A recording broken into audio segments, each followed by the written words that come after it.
আসসালামু আলাইকুম। জিএসটি ২০২৪ এর কোশ্চেন অ্যানালাইসিসের আজকের প্রথম ক্লাসে আমি আলোচনা করব সেমিকন্ডাক্টর ও ইলেকট্রনিক্স এই চ্যাপ্টার নিয়ে। তো এই চ্যাপ্টারটি অনেকে তোমরা বাদ দিতে চাও, কিন্তু এই চ্যাপ্টারটি আসলে সবথেকে সহজ এবং সবথেকে ছোট একটি চ্যাপ্টার। আসলে তোমরা জানো এবছর জিএসটির কোশ্চেন করবে যশোর বিজ্ঞান ও প্রযুক্তি বিশ্ববিদ্যালয়ে। তো তোমরা যদি লক্ষ্য করো যে যশোর বিজ্ঞান ও প্রযুক্তি বিশ্ববিদ্যালয় যখন জিএসটির আন্ডারে ছিল না তার আগে কি ধরনের কোশ্চেন এসেছিল, তো তোমরা দেখবে যে এই সেমিকন্ডাক্টর ও ইলেকট্রনিক্স এই চ্যাপ্টার থেকে ট্রানজিস্টর ছাড়া অন্য কোনো টপিক থেকে কোনো কোশ্চেন আসেনি। তো আমরা ধরে নিচ্ছি যে ট্রানজিস্টর টপিক থেকেই এবার প্রশ্ন আসবে। এই সব জায়গা থেকে কিন্তু তোমাদের জিএসটিতে কোশ্চেন দিবে না। এখন যদি পুরো একটা চ্যাপ্টার থাকে সেখান থেকে যদি তোমাকে একটা কোশ্চেন দিতে হয়, এরপর যদি তোমাকে ট্রানজিস্টর থেকে আসলে কোশ্চেন না দেয়, তাহলে এটা আসলে পাপ হয়। ঠিক আছে? এজন্য আ আমার মনে হয় যে ট্রানজিস্টর থেকেই তোমাদের একটা কোশ্চেন দেবে। এখন ট্রানজিস্টর থেকে যদি কোশ্চেন দেয়, তাহলে এখানে যে ২ টি কোশ্চেন আছে, এই ২ টি কোশ্চেন যশোর বিজ্ঞান ও প্রযুক্তি বিশ্ববিদ্যালয়ের ভর্তি পরীক্ষায় ২ বছর আসছিল। তো যদি যশোর বিজ্ঞান প্রযুক্তি স্যাররা কোশ্চেন করে, তো ধরে নেয়া যায় তারা এই ধাঁচের কোশ্চেনই করবে। তো তোমরা এটা ভাইবো না যে এর বাইরে থেকে আসবে না। তো এটাকে সাজেশন হিসেবে নিতে পারো যে ধরে নাও যে এই ধাঁচের কোশ্চেনই আসলে কি ধরনের কোশ্চেন দিবে। তো দেখো, যদি তুমি এই দুটো কোশ্চেনকে সলভ করতে চাও এবং এই টপিক থেকে এই ধরনের অন্য যেকোনো কোশ্চেন যদি আসে তোমরা সলভ করতে চাও, তাহলে তোমাদের জাস্ট অল্প কিছু জিনিস জানা লাগবে। তো প্রথমেই শুনে রাখো যে অ্যামিটার কারেন্ট বা নিঃসারকের প্রবাহ হচ্ছে আইই, বেস কারেন্ট বা পিট প্রবাহ বা ভূমি প্রবাহ।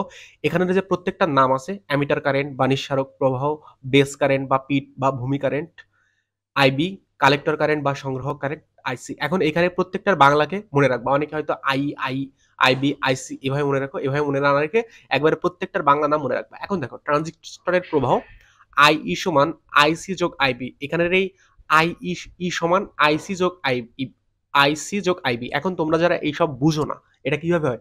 কিচ্ছু বোঝার দরকার নেই। কারণ সামনে তোমাদের পরীক্ষা, জাস্ট মুখস্থ করো।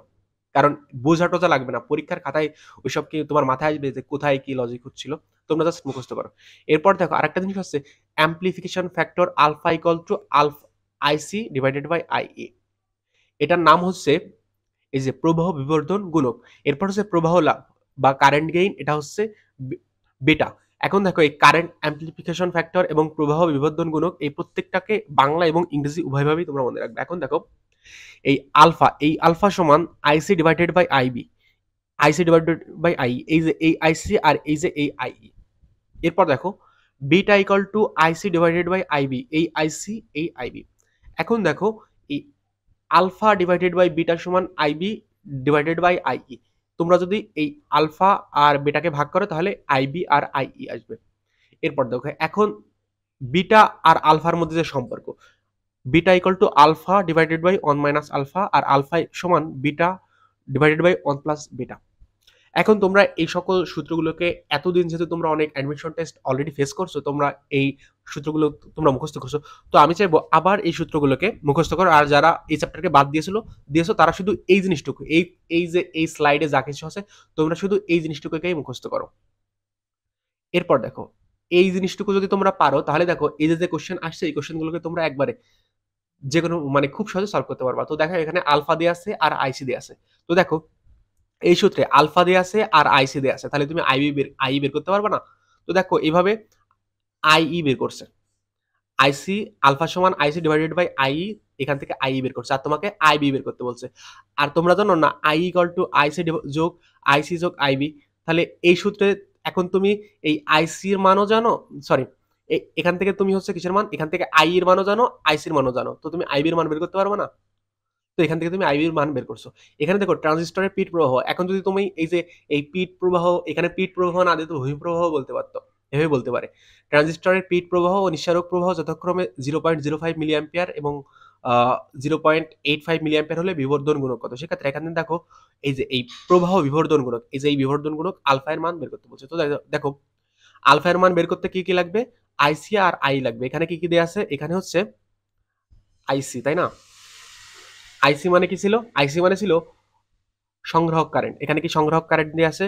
এই যে পিট, এখানে দেয়া আছে পিট কারেন্ট ও নিঃসারক প্রবাহ।